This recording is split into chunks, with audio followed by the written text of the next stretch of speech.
Assalamualaikum warahmatullahi wabarakatuh. Innal hamdalillah nahmaduhu wa nasta'inuhu wa nastaghfiruh wa na'udzu billahi min shururi anfusina wa min sayyiati a'malina. Man yahdihillahu fala mudilla lahu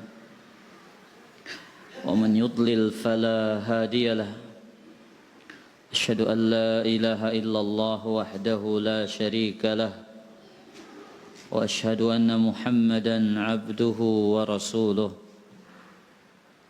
يا أيها الذين آمنوا اتقوا الله حق تقاته ولا تموتن إلا وأنتم مسلمون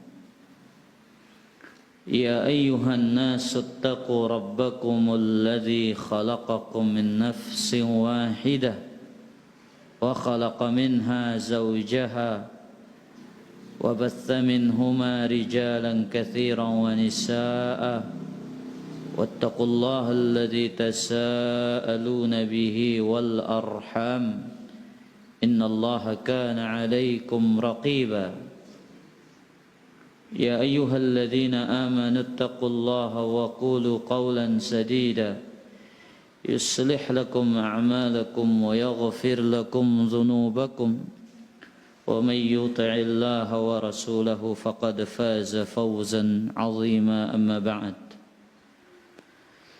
فإن أصدق الحديث كتاب الله وخير الهدى هدى محمد صلى الله عليه وسلم وشر الأمور محدثاتها وكل محدثة بدعة وكل بدعة ضلالة وكل ضلالة في النار. Hadirin dan hadirat, kaum muslimin dan kaum muslimat rahimani wa rahimakumullah. Tiada hentinya kita memuji Allah Azza wa Jalla atas segala karunia dan kenikmatan. Di antara karunia itu adalah Allah mudahkan banyak jalan-jalan kebaikan dalam kehidupan kita. Dan jalan kemudahan yang paling kita inginkan adalah bagaimana kita dimudahkan menjadi hamba-hamba yang taat, dimudahkan menjadi hamba-hamba yang tunduk dan patuh kepada Allah. Di samping harapan kita, Allah Azza wa Jalla memudahkan segala urusan duniawi kita, dari yang terkecil sampai yang paling besar. Dan pada saat ini Allah mudahkan langkah kita untuk meniti jalan ilmu, meniti jalan hidayah, meniti jalan cahaya yang mengantarkan kita kepada iman. Alhamdulillah, kita kembali melanjutkan kajian kitab kita Syarhus Sunnah lil Imam Al-Barbahari rahimahullahu ta'ala. Kita sampai pada pembahasan yang insyaallah ta'ala pada kesempatan ini pembahasan tentang nifaq. Qala al-muallif rahimahullah, berkata al-Imam Al-Barbahari rahimahullahu ta'ala, wan nifaqu an yuzhira al-islam bil lisani wa yukhfi al-kufra bid-dhamiri. Penyakit nifaq, penyakit kemunafikan adalah seseorang yang menampakkan keislaman dengan lisan mereka, dengan lisannya, menampakkan keislaman dengan lisan dan menyembunyikan kekufuran dengan hati dan jiwanya.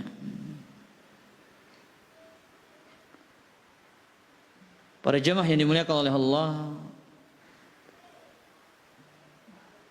kita akan jadikan pembahasan ini menjadi beberapa poin. Poin pertama adalah definisi nifaq secara bahasa dan secara istilah. Kata nifaq secara bahasa yadullu ala ikhfa'i syai'in wa ighmadih. Kata nifaq menunjukkan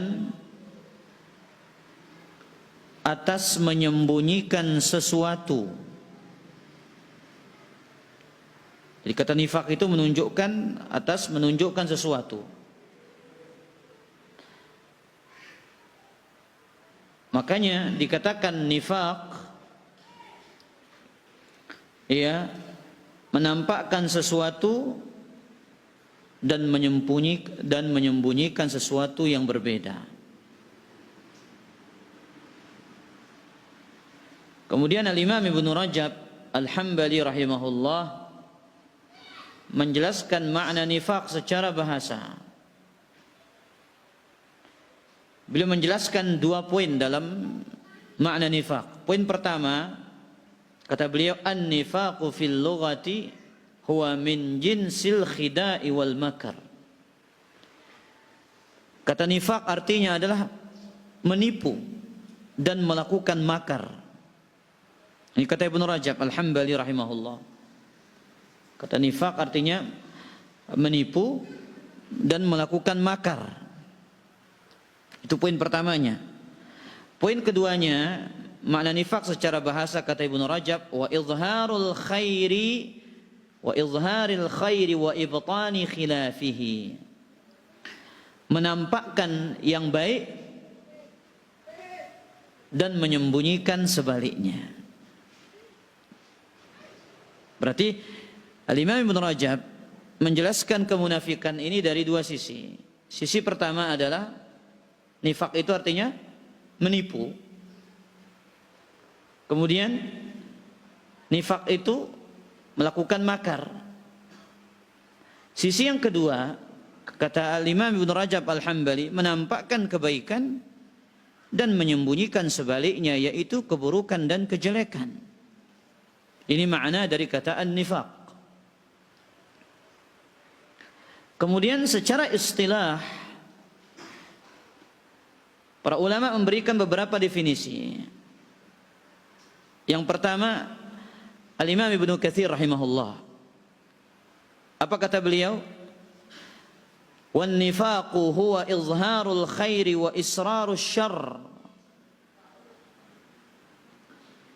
Kemunafikan secara istilah adalah yaitu menampakkan perkara-perkara yang baik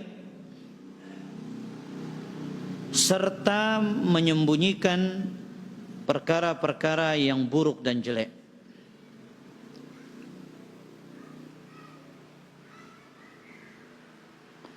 Kemudian dikatakan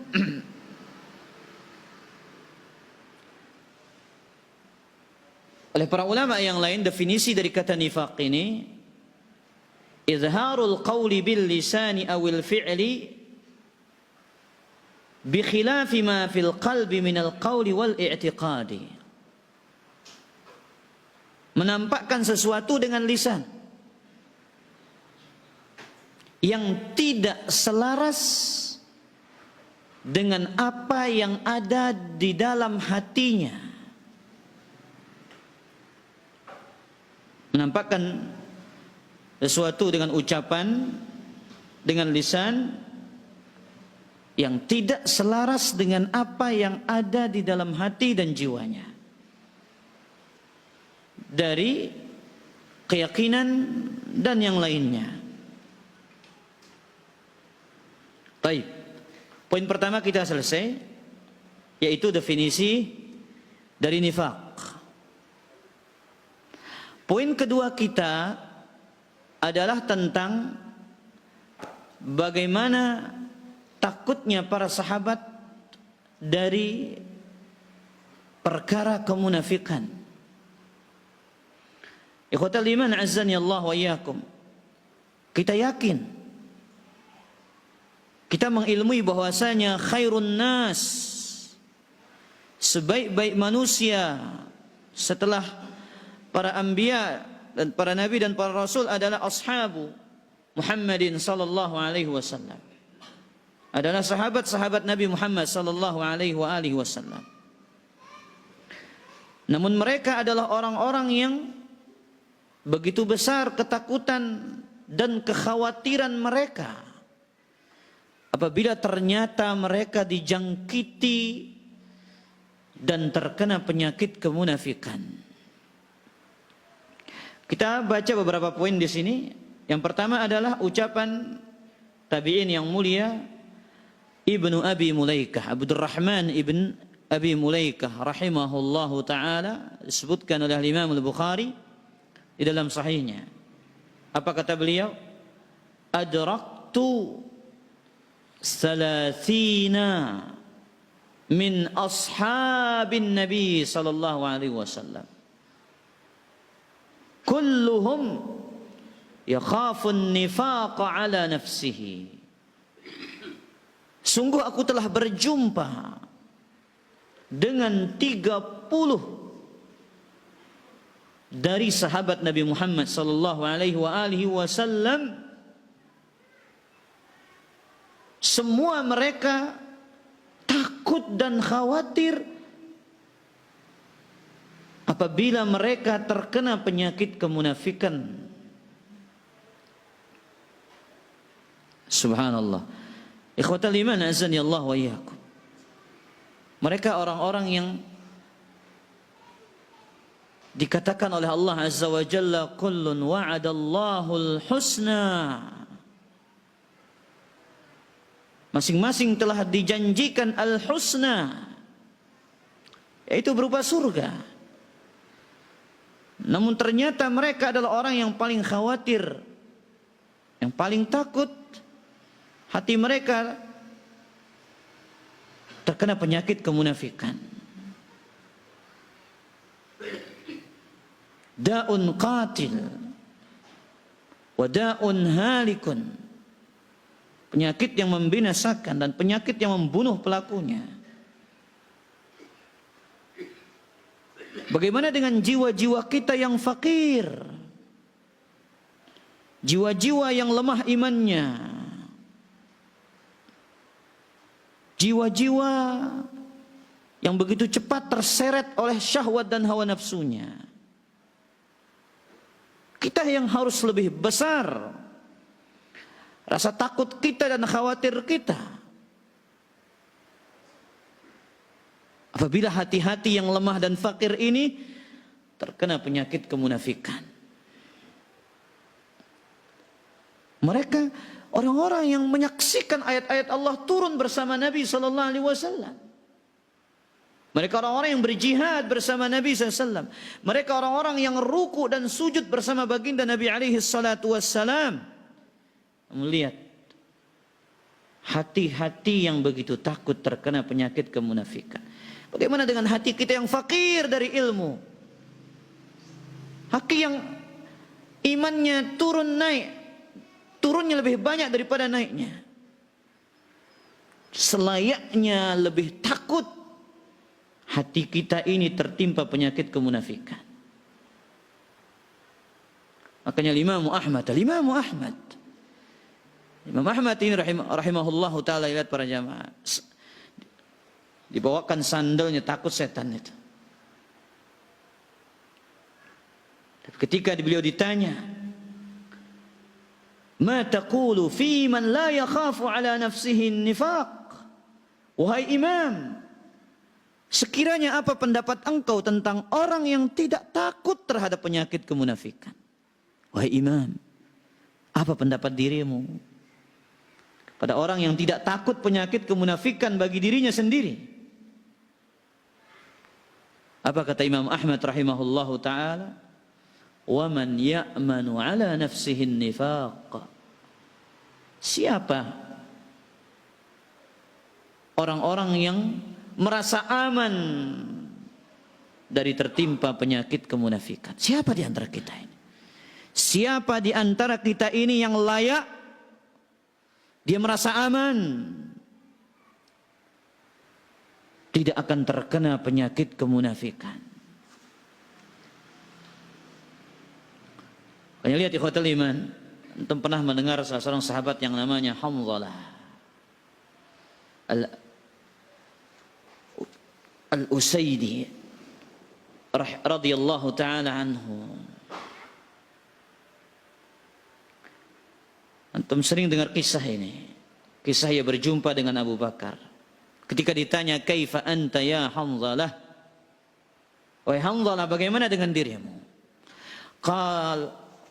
Kata Hanzalah, "Nafaqa Hanzalah." Wahai Abu Bakar, Hanzalah ini sudah menjadi munafik. Hanzalah ini sudah menjadi munafik. Qala subhanallah. Kata Abu Bakar, subhanallah. Taqulu ma taqul?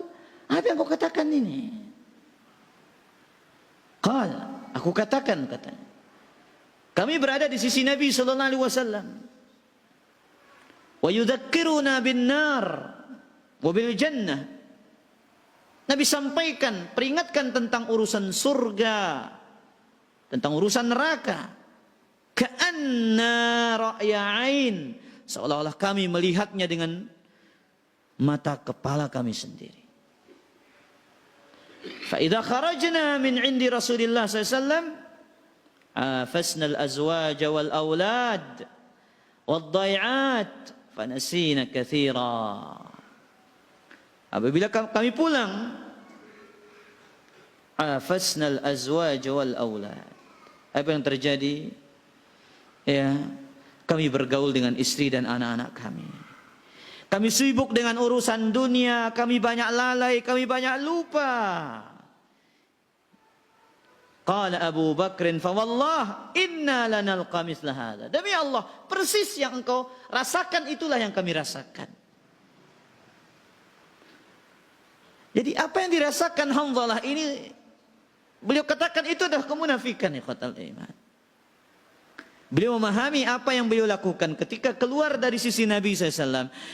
Ketika bersama istri beliau, bersama anak-anak beliau radhiyallahu ta'ala anhu wa ardahu, yang menjadikan beliau lalai dari surga dan neraka, seolah-olah itulah penyakit kemunafikan, padahal itu adalah tabiat manusia. Apa kata Abu Bakar? Yang ente rasakan persis itu juga yang kami rasakan. Kemudian kata Hanzalah, akhirnya aku dan Abu Bakar datang kepada Nabi SAW. Kemudian aku mengatakan, nafaqa Hanzalah ya Rasulullah. Wahai Rasulullah SAW, Hanzalah ini telah menderita penyakit kemunafikan. Kemudian apa kata Nabi SAW? Ya, wa madzak ya Hanzalah. Apa yang kau maksudkan wahai Hanzalah? Dikatakanlah persis dengan apa yang dikatakan kepada Abu Bakar. Engkau mengingatkan kami tentang surga dan neraka. Di saat itu iman kami melonjak, seolah-olah kami memandang surga dan neraka itu dengan mata kepala kami sendiri. Namun tatkala kami kembali ke keluarga kami, bergaul dengan istri dan anak-anak kami banyak lupa, kami banyak lalai, disibukkan dengan urusan dunia ini. Apa kata Rasul sallallahu alaihi wasallam? Walladzi nafsi biyadihi. Demi zat yang jiwaku berada di tangannya. Lau tadumun ala ma takununa indi wa fi dzikri lasafahatkumul malaikatu. Jikalau kalian terus menerus di sisiku dalam berzikir, mengingat Allah, mengingat surga, mengingat neraka, maka niscaya malaikat akan berjabat tangan dengan kalian. Ala furushikum, di atas kasur-kasur kalian.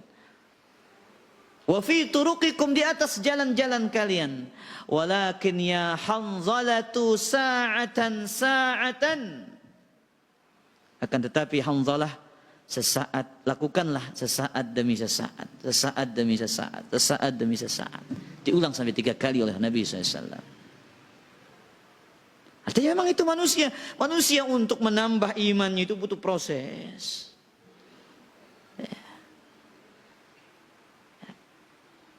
Kalau kita seperti yang dikatakan terus menerus di sisi Nabi Sallallahu Alaihi Wasallam, hatinya tidak pernah lalai kecuali mengingat Allah Azza wa Jalla, malaikat akan berjabat tangan kepadanya. Artinya gak ada manusia yang tidak lalai dan tidak lupa. Itu fitrah dan tabiat manusia. Tapi bagaimana seorang itu berusaha istiqamah sedikit demi sedikit, sesaat demi sesaat. Butuh perjuangan, butuh tekad, butuh kita mengokohkan langkah-langkah kita menuju jalan-jalan kebaikan. Sa'ah wa sa'ah. Lakukanlah sesaat demi sesaat. Lihat ikhwatal iman. Ini potret. Ini gambaran bagaimana besarnya kekhawatiran para sahabat mereka tertimpa penyakit apa? Kemunafikan.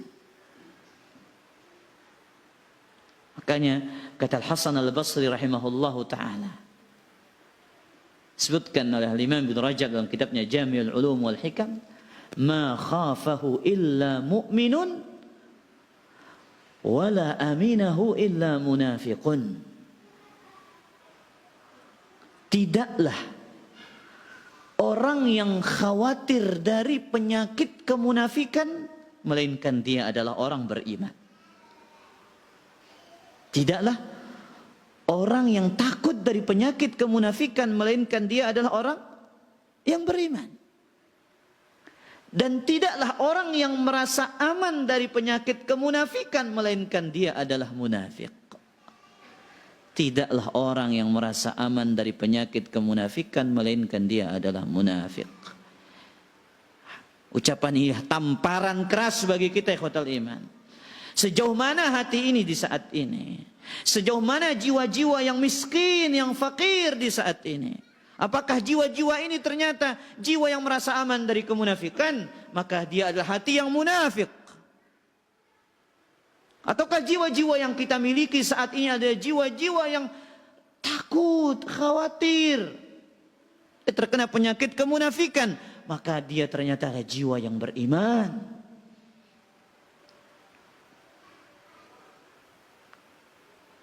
Kita memohon kepada Allah Azza wa Jalla, Allah selamatkan, Allah bentengi, Allah lindungi jiwa-jiwa yang miskin, jiwa-jiwa yang fakir, jiwa-jiwa yang lemah ini dari penyakit an-nifaq, dari penyakit kemunafikan. Baik, poin yang ketiga. Nah, ini yang dibahas dalam kitab ini oleh Al-Imam Al-Barbahari rahimahullahu ta'ala. Ayyudhhiral Islam. Kita akan membahas tentang macam-macam kemunafikan. Anwa'un nifaq. Macam-macam kemunafikan. Ada 2 macam kemunafikan dengan 2 istilah dari para ulama. Saya ulang, ada 2 macam kemunafikan dengan 2 istilah dari para ulama.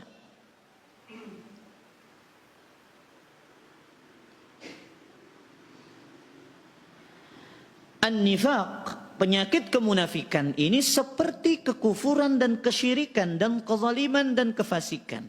Saya ulang, kemunafikan, penyakit nifaq seperti kesyirikan, seperti kezaliman, seperti kefasikan. Ya, darajatun wa maratib, memiliki tingkatan-tingkatan. Ada yang mengeluarkan dari Islam dan ada yang tidak mengeluarkan dari agama Islam. Para ulama membagi nifaq ini menjadi 2 macam. Dan menjadi 2 istilah. Istilah pertama, ini istilah yang digunakan oleh beberapa a'immah, beberapa imam, di antaranya Imam Tirmidzi. Kemudian juga istilah ini digunakan oleh Imam Ibnul Arabi Al-Maliki. Kemudian juga istilah ini digunakan Al-Hafidz Ibnu Hajar dan juga Al-Imam Ibnu Katsir rahimahumullahu taala jami'an. Mereka membagi kemunafikan itu menjadi an-nifaq al-i'tiqadi wan nifaqul amali. Saya ulang. Ini istilah yang digunakan oleh sebagian para a'immah. Imam Tirmidzi, Ibnu Arabi Al-Maliki, Ibnu Hajar Asy-Syafi'i Al-Asqalani, kemudian Imam Ibnu Katsir Asy-Syafi'i. Mereka membagi kemunafikan itu menjadi berapa? Dua. Nifaq apa? I'tiqadi dan an-nifaq al-amali.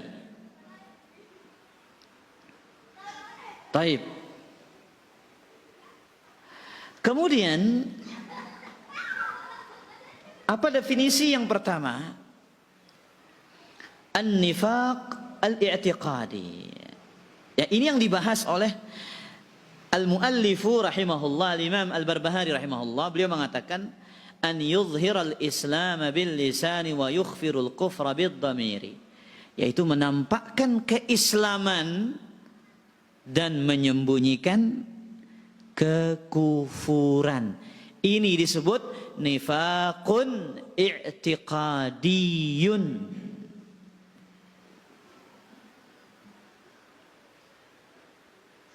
Kemudian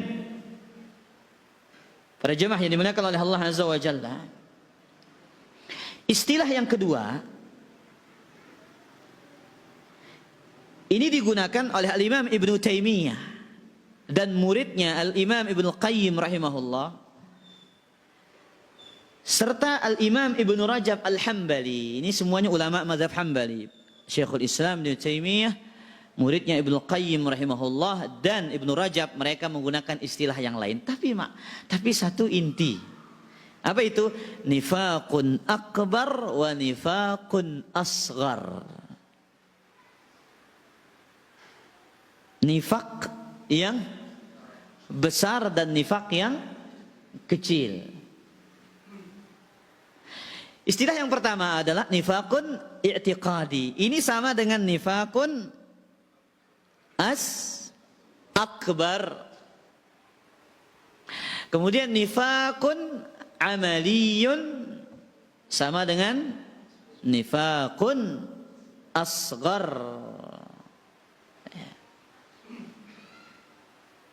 Baik.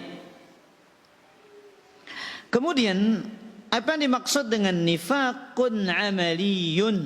Yaitu nifaqun asghar, nifaq yang tidak mengeluarkan seseorang dari agama Islam. Nifaq ini berwujud amalan yang tidak mengeluarkan pelakunya dari agama Islam. Nifaqun akbar atau disebut nifaqun i'tiqadi disebutkan oleh para ulama kita ada 6 macam.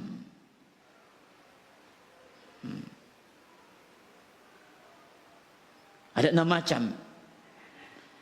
Yang pertama adalah takdzibur Rasul sallallahu alaihi wasallam. Mendustakan Rasul sallallahu alaihi wasallam. Dan ini seperti nifaknya Abdullah bin Ubay bin Salul. Ya.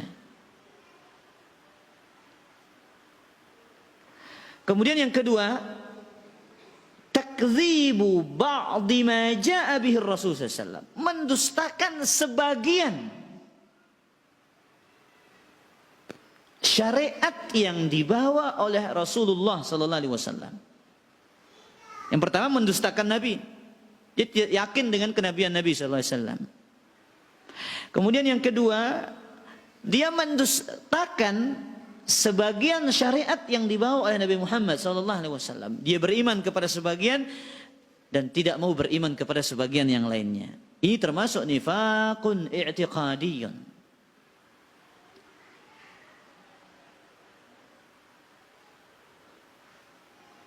Yang ketiga, bughdur Rasuli sallallahu alaihi wasallam. Membenci Rasul sallallahu alaihi wasallam.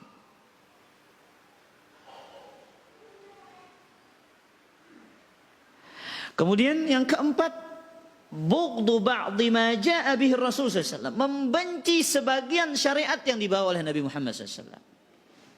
Bahaya besar apabila seorang mukmin, seorang muslim, kemudian dia membenci syariat yang dibawa oleh Nabi Muhammad SAW. Dia berada pada bahaya yang sangat laten. Tidak boleh sama sekali seorang muslim membenci syariat Nabi Muhammad SAW. Apabila dia membenci syariat itu, maka dia jatuh ke dalam nifaqun i'tiqadi. Yang keberapa? Yang kelima. Al-masarratu bin khifadi dinir Rasul sallallahu alaihi wasallam. Dia merasa bahagia apabila kalahnya agama Islam.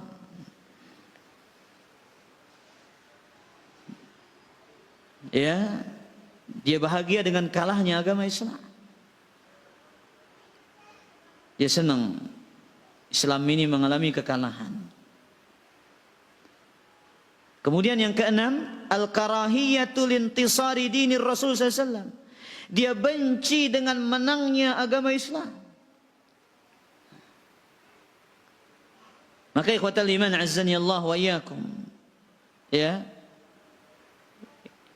Orang-orang munafik di zaman dahulu mereka menyembunyikan kemunafikan mereka. Kalau tidak turun ayat, Nabi Muhammad SAW tidak tahu siapa yang menjadi apa? Ya, pembenci dakwah Nabi Muhammad SAW. Yang mengatakan la ilaha illallah Muhammadur Rasulullah.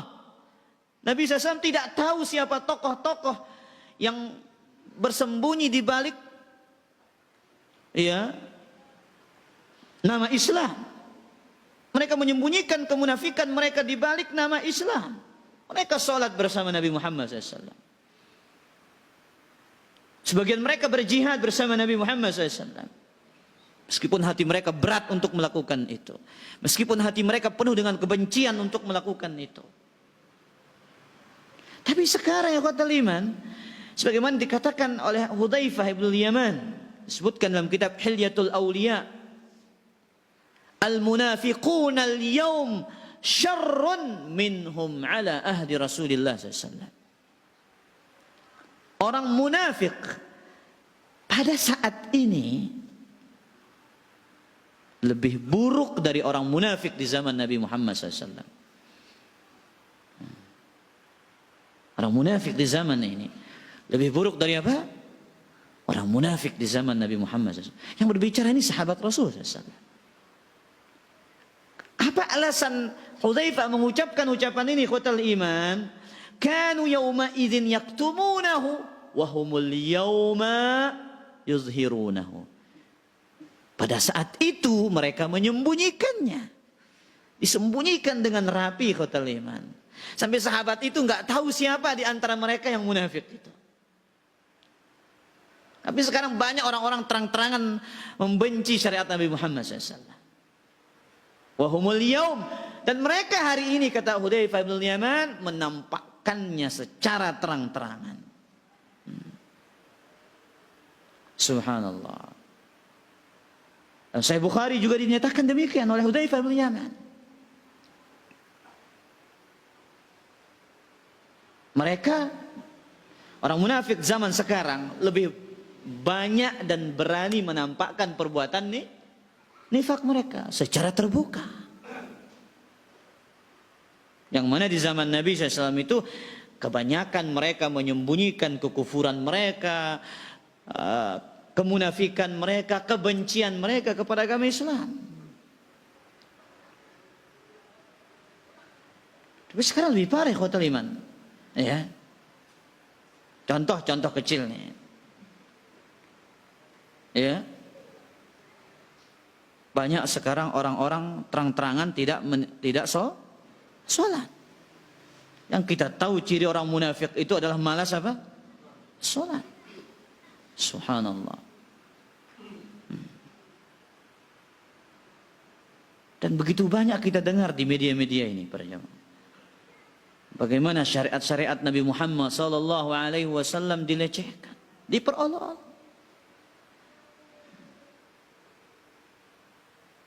Jenggot ini syariat Nabi Muhammad, dicela, dibenci, nggak boleh.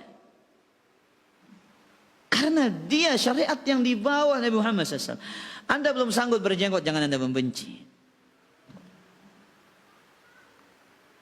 Kita harus khawatir kepada iman. Jangan-jangan kebencian kita kepada syariat Nabi Muhammad ini ternyata itu menjadikan kita terseret ke dalam penyakit nifaqun i'tiqadiyun.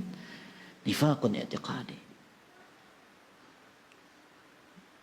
Dulu orang takut, sembunyikan bohong mereka. Sekarang orang jamak-jamak nengkulang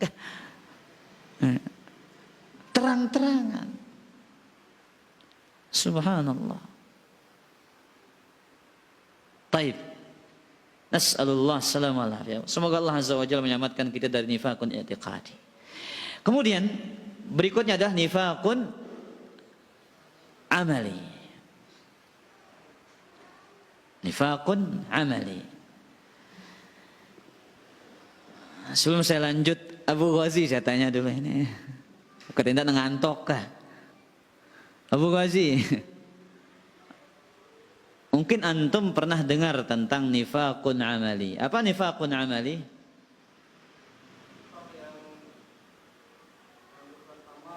Hah? Beramal ke jana. Beramal apa dulu? Kan beramal ini luwih beramal, bersedekah beramal masih.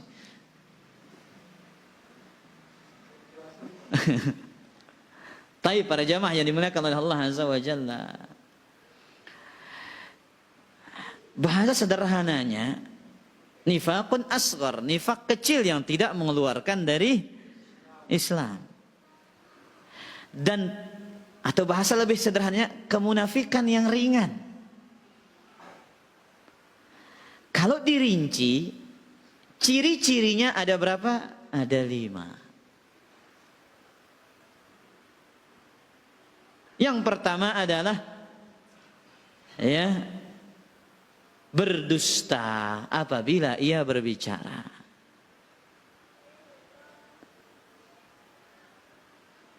Ciri yang kedua adalah berkhianat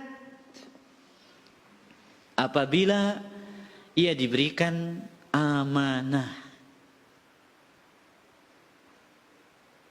Yang ketiga, apa cirinya? Berjanji ia tidak tepati.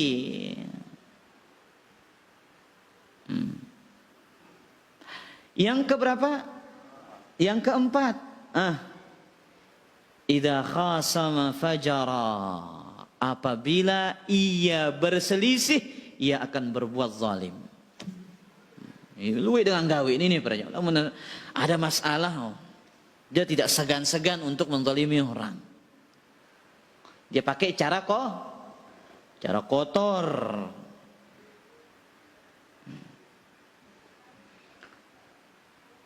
Kemudian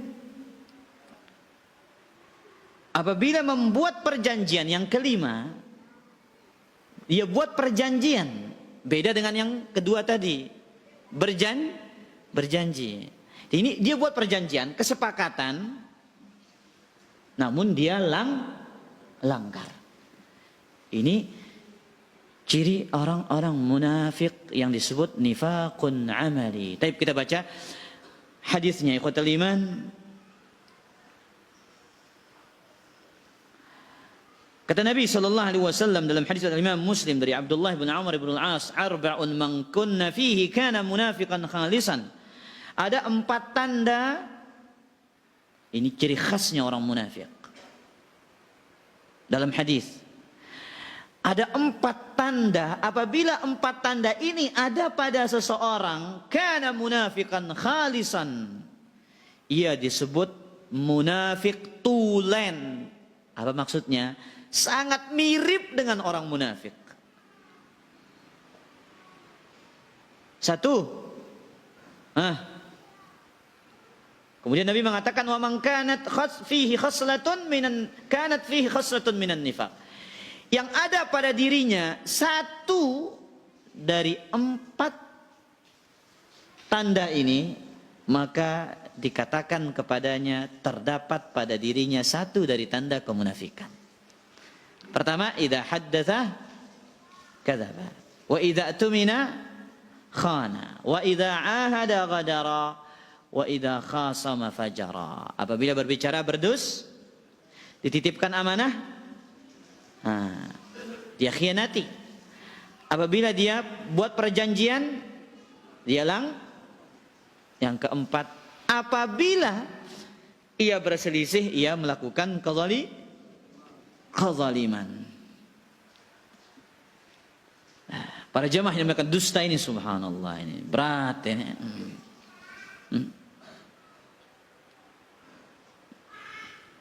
Sulit orang terlepas dari yang namanya jerat kedustaan ini. Tapi kita orang-orang beriman berusaha menjauh sejauh mungkin. Ya, maka kita disuruh menggunakan tauriyah atau namanya al-ma'arid. Kata para ulama, al-ma'aridu manduhatun 'anil kadhibi. Apa bahasa Indonesianya? Tauriyah adalah solusi dari tidak berdusta. Solusi dari berdusta. Disebut ta'rid. Menggunakan satu kata yang mendengarnya, memahaminya B, sedangkan kita menginginkan A. Ya. Ini banyak digunakan oleh para ulama itu loh. Dan diceritakan oleh Allah tentang kisah Nabi Ibrahim. Menggunakan apa? Ta'rid ini. Inni saqim. Saya sakit. Ketika diajak untuk apa? Melakukan perayaan kesyirikan bersama kaumnya. Dia mengatakan inni saqim. Padahal Nabi Ibrahim sehat. Apa maksudnya?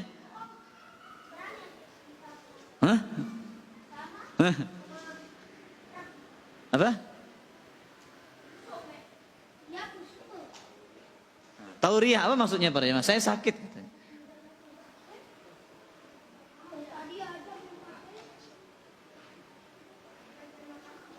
Berdusta atau tidak Nabi Ibrahim itu? Tidak berdusta. Karena dia mengatakan sakit. Para ulama menyebutkan beberapa makna dari ayat ini. Ini sakit di masa yang akan datang. Ya namanya manusia enggak ada tetap sehat. Artinya sakit hati dengan perbuatan kesyirikan dari kaumnya. Ya. Kemudian juga ini juga banyak digunakan oleh para salaf. Di antaranya saya sering sampaikan di beberapa tempat kisah dari Ayyub As-Sukhtiyani. Ketika disuruh duduk bersama raja, disuruh dia, "Enggak usah pulang, diam sini. Kalau pulang balik lagi ke sini." "Iya, raja, saya balik lagi," katanya. "Saya balik lagi." Si raja memahami dia akan balik duduk bersama dia dan ngobrol. Tapi yang dipahami saya balik artinya ngambil sandal. Akhirnya Ayyub ibn Abi Tamimah letakkan sandalnya di samping pintu kerajaan itu, samping pintu rumahnya raja. Ya, akhirnya dia pulang, dia balik lagi ambil apa? Ambil sandalnya. Ini namanya apa? Tauriyah. Ini solusi dari berdusta. Kemudian ikhwatal iman, menepati janji. Ada 2 jenis kata para ulama. Tidak menepati janji ini. Yang pertama ini disebutkan oleh Ibnu Rajab dalam Jami'ul Ulum wal Hikam, berjanji dan dari awal sudah berniat untuk tidak menepati. Ini bentuk yang paling jahat. Oh tenang jemaah, datang ke jam 10 wah. Datang wah, anti wah katanya. Tunggu sudah saya datang berapa? Jam 10. Tapi di hatinya sudah mengatakan, aduh ditagih datang. Ini bentuk mengingkari janji yang paling buruk kata Ibnu Rajab. Paling jahat. Yang kedua, berjanji niatnya untuk menepati janji. Udah niatnya apa? Untuk menepati janji. Tapi di tengah jalan sebelum ia menepati janji itu, ya tidak tepati, tapi dengan alasan yang tidak dibenarkan secara syariat, bukan udzur syar'i. Dia mengatakan, oh besok saya akan hadir, saya datang insya Allah. Udah berniat ditepati, tapi di tengah jalan ingat kesalahan temannya ini ada, wah nyakitin aku lah, wah ineng kulang aku sekali katanya, mah teteng kulang wah kan. Ya, dilakukan ini, maka ini juga termasuk dikatakan tidak menepati janji khotel iman. Dan banyak sifat nifaqun amali seperti riya, ya, seperti malas menunaikan salat,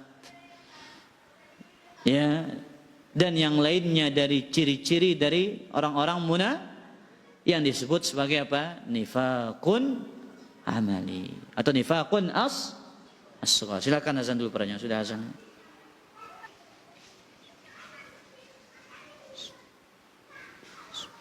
Alhamdulillah wassalatu wassalamu ala Rasulillah wa ala alihi wa sahbihi wa man wala, amma ba'du.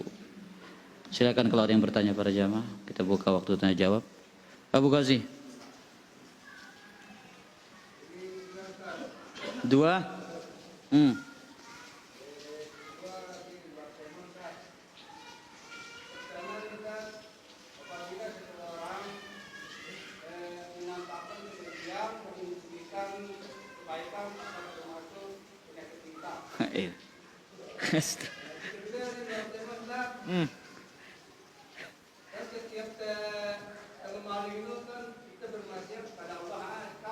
Terus kah? Maling. Masalah apa? Oh dunia kah, dunia.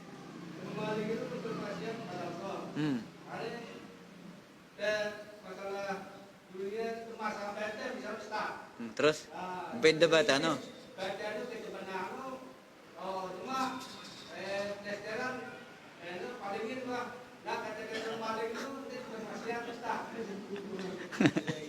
Ilah. Baik. Para jamaah yang dimuliakan oleh Allah, ini pertanyaannya Bu Ghazi aneh ini.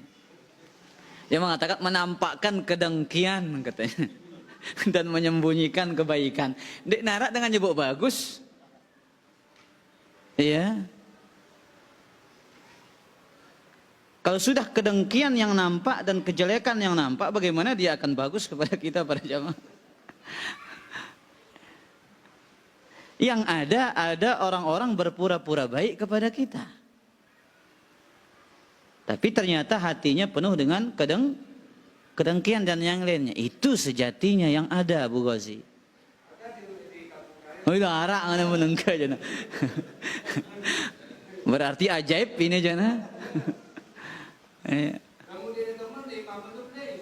Terus?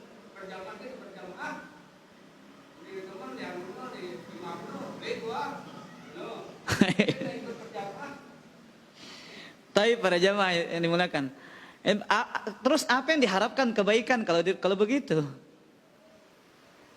Kebaikan apa yang dia sembunyikan? Apakah dia tidak suka kepada imamnya karena urusan dunia atau urusan agama? Betul, salah satu yang tidak diterima amalannya adalah wa imamu qaumin lahum karihun. Dan seorang imam yang mengimami suatu kaum tapi makmumnya tidak senang kepada dia. Gara-gara urusan agama tapi bukan karena urusan dunia. Ya. Jelas Abu Ghazi? Nah, wallahu taala alam. Kemudian yang kedua, Kata-kata nanti pas kita melester, kita mencuri dari dia katanya. Kata mencuri ini apakah ya maksiat atau tidak? Kalau dilakukan jadi maksiat, kalau tidak jadi meninggalkannya karena Allah ditulis kebaikan oleh Allah. Sebagaimana dalam hadis yang populer itu, idza hamma ahadukum bihasanatin. Sampai akhirnya itu. Ya. Kemudian Nabi mengatakan barang siapa yang berniat melakukan apa? Keburukan. Kemudian dia tidak jadi melakukannya, akan dicatat sebagai apa? Satu kebaikan. Tapi apabila dilakukan, apa yang dia ucapkan itu, apa yang ada terbesit di dalam hatinya, niatnya itu dilakukan, maka akan dicatat sebagai satu dosa. Inilah kasih sayang Allah kepada kita. Kalau kebaikan dilipat gandakan menjadi berapa? 10. Tapi kalau dosa tetap di apa? Dicatat 1 oleh Allah Azza wa Jalla. Illa, kecuali dalam pengecualian. Apa pengecualiannya para jamaah? Tergantung syarafuz zaman wa syaraful makan. Apabila kita melakukan maksiat di tempat yang mulia, maka itu dosanya dilipat gandakan. Kemudian kita melakukan dosa pada waktu yang mulia juga, dosanya akan dilipat gandakan seperti di bulan ini, di bulan haram. Wallahu ta'ala ala wa'alam. Mungkinkah? Mungkinan aja dulu. Abu Amel. Oh gitu? Terus? Supaya dia rata, nanti dicuri dia. Ini tidak berkenaan dengan dosa. Dicuri supaya dia kencang dia. Tidak bengkok lagi. Itu maksudnya? Oh, berarti antum tidak jelas pertanyaan antum. Oh, ini ahli tafsirnya berarti ini. Kalau itu kan bahasa istilah kalau itu, ya. Sebenarnya memperbaiki ya apa namanya kontur bangunan kalau itu. Jangan betul mencuri batanya dicuri. Nah, wallahu taala ala wa alam.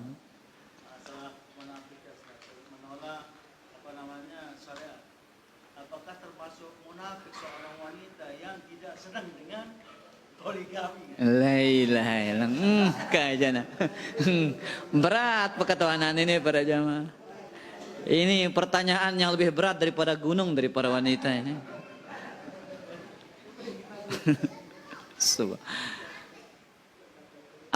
Apakah wanita yang membenci syariat poligami itu adalah kemunafikan? Perlu diperinci para jamaah. Jawabannya perlu diperinci. Apabila wanita itu betul membenci syariat poligami itu sendiri, tidak senang sama syariat poligami, maka ini adalah kemunafikan, nggak boleh. Tapi saya yakin para jamaah, yang yakin, tidak ada wanita yang benci syariat poligami, cuman benci kalau dipoligami. Karena ya fitrah wanita itu tidak mau berbagi. Iya. Sekelas istri-istri Nabi SAW saja luar biasa besar cemburunya, apalagi sekelas istri-istri kita ya kota Liman. Iya. Makanya kadang kita ini nggak sadar sering menyakiti istri kita. Senang-senang nyebut poligami. Ya.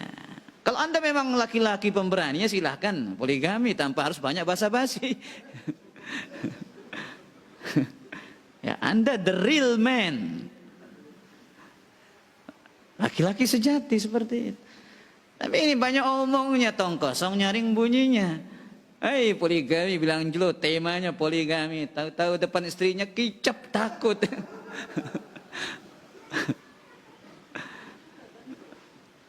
Subhanallah. Maka ikhwatal iman azani Allah wa iyyakum. Ya Allah perintahkan kita wa'ashiruhunna bil ma'ruf. Mungkin sekali waktu bercanda tidak ada masalah misalkan. Ya. Sebagai bentuk candaannya. Tapi ini tiap hari kalau dia terus ngomong poligami depan istrinya, itu menyakiti hati istrinya, nggak boleh ikhwatal iman. Allah perintahkan para suami itu wa'ashiruhunna bil ma'ruf, pergaulilah mereka dengan baik. Dari sisi diantaranya urusan kata-kata kepada istri kita, pembicaraan itu. Bagaimana kita berusaha mendatangkan kenyamanan, ketentraman, kebahagiaan bagi istri kita, bukan malah sebaliknya mendatangkan rasa sakit. Ya. Saya yakin tidak ada di antara antum tidak pengen poligami ini para jamaah. Ya, cuma sih pengen sebenarnya. Ya, tapi masih menyerah kepada takdir. Ya. Nah, wallahu taala a'lam. Jelas Abu Amir? Jadi saya yakin wanita itu enggak ada yang benci syariat poligami, kecuali wanita-wanita yang tidak beriman. Saya yakin. Cuman wanita itu tidak ingin poligami. Wallahu taala a'la wa alam. Ada pertanyaan lain? Ini orangnya hadir nih para jemaah, tapi dia takut bertanya ini. Apa hukumnya kita berjualan di trotoar? Apakah kita termasuk berbuat zalim kepada pejalan kaki? Kalau diizinkan pemerintah ya tidak ada masalah. Ya. Ada undang-undang yang mengatur para jemaah masalah ini. Kembali kepada undang-undang tentunya ini. Kemaslahatan umum. Ya. Kalau ada yang mengatur tidak diperbolehkan ya maka taat waliyul amr dalam masalah ini. Dan kalau itu mengganggu penjalan kaki dan itu biasa digunakan berjalan kaki misalkan, ya lebih baik dihindari. Ya. Lebih baik dihindari. Kenapa ya hotel iman? Ya, kita dalam Islam ini dilarang menyakiti orang lain. Al-muslim man salimal muslimuna min lisanihi wa yadihi. Seorang muslim sejati itu adalah orang-orang Islam yang lainnya itu selamat dari gangguan lisan dan tangannya. Ya. Sekarang bukan urusan tangan lagi menyakiti, tulisan. Main singgung sana sini para jamaah. Ya, ada yang tidak senang buat status. Gas pokoknya. La ilaha illallah. Ya. Jadi khotal iman azzani Allah wa iyyakum. Ya. Apa yang berkaitan dengan masalah maslahat umum ini, ya, telah diatur oleh agama kita. Ya, orang yang berjihad yang mengganggu maslahat umum saja pada jihad adalah. Barang siapa yang berjihad dan menyempitkan jalan itu, kata Nabi SAW, fala jihad lahu, maka tidak ada jihad bagi dia. Ya. Orang yang berjihad. Apalagi hal-hal yang lebih jauh daripada itu. Maka sebagaimana kita katakan, ya kalau memang ada aturan yang memperbolehkan berarti undang-undang diperbolehkan, tidak ada masalah. Tapi kalau itu jalanan yang digunakan jalan oleh orang-orang, biasa digunakan barang lewat, tapi kalau jarang misalkan, ya kan ada masalah. Tapi ingat kembali kepada apakah itu akan mengganggu orang atau tidak. Wallahu ta'ala a'la wa a'la. Sudah habis para jamaah? Tapi demikian kajian kita pada kesempatan malam ini. Kurang lebihnya mohon maaf kalau ada kata-kata yang kurang pas. Subhanakallahumma bihamdika asyhadu an la ilaha illa anta astaghfiruka wa atubu ilaik. Wassalamualaikum warahmatullahi wabarakatuh.